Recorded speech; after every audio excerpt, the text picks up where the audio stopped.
You ask Tiger to solve.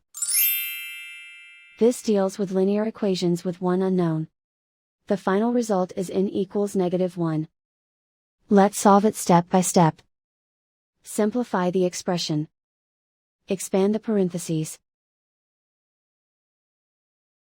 Simplify the arithmetic. Expand the parentheses.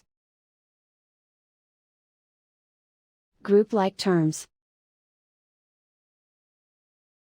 Simplify the arithmetic. Group all constants on the right side of the equation. Subtract 23 from both sides.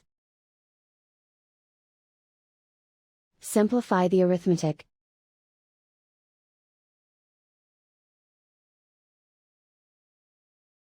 Isolate the n. Divide both sides by -4. Cancel out the negatives. Simplify the fraction. Move the negative sign from the denominator to the numerator.